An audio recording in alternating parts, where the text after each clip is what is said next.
তুমি এখন দেখবে ক্রিস্টাল বলে রাস্তায় কাচের কতগুলো ব্রেসলেট বিক্রি হচ্ছে ক্রিস্টাল বলে। ওগুলো মানে অর্ধেকের বেশি ফেক আমি বলবো। আর আরেকটা কথা, যে কোনো ক্রিস্টাল তুমি যখন পড়েছো না, মোটামুটি তার ১ মাসের মধ্যে এফেক্টস তুমি দেখতে পাবে। আচ্ছা। যখন তুমি দেখবে যে ১ মাস হয়ে গেছে, তুমি কিছুই বুঝছো না, ভালো না, খারাপ না, কিছুই না। তোমাকে বুঝতে হবে যে ক্রিস্টালটা তোমার জন্য কাজ করছে না। আইদার ওটা ফেক বা তোমার জন্য প্রপারলি এনার্জাইজ করে তোমাকে দেওয়া হয়নি বলে কাজ করছে না। এই যে এবার তুমি বলো যে যে এই ক্রিস্টালের ক্লিনজিং আর এনার্জাইজ ব্যাপারটা কি?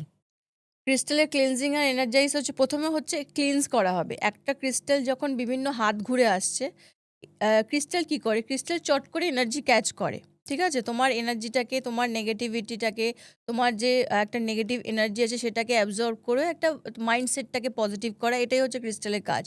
তো ক্রিস্টালটা অনেক হাত ঘুরে যখন আসে, বিভিন্ন ধরনের এনার্জিজ ওর মধ্যে থাকে। ওর মেমোরিতে বিভিন্ন এনার্জিজ ওগুলো ভরতে থাকে। তো সেটাকে প্রথম কথা আমার ক্লিনজিং করতে হয়। মানে ক্রিস্টালটাকে আবার ন্যাচারাল ফর্মে আনা। তো সেটা একটা ক্লিনজিং এর পদ্ধতি যে আছে, যেমন কিছু ক্রিস্টাল আছে যেগুলো তোমার সল্ট ওয়াটারে ভিজিয়ে রাখতে হয় কিছুক্ষণ। কিছু ক্রিস্টাল আছে যেটা ওয়াটার বা সল্টে তুমি ইউজ করতে পারবে না। রিঅ্যাকশন হয়ে যাবে। হ্যাঁ, রিঅ্যাকশন হয়ে যায়। সেগুলো অনেক টাইপস আছে।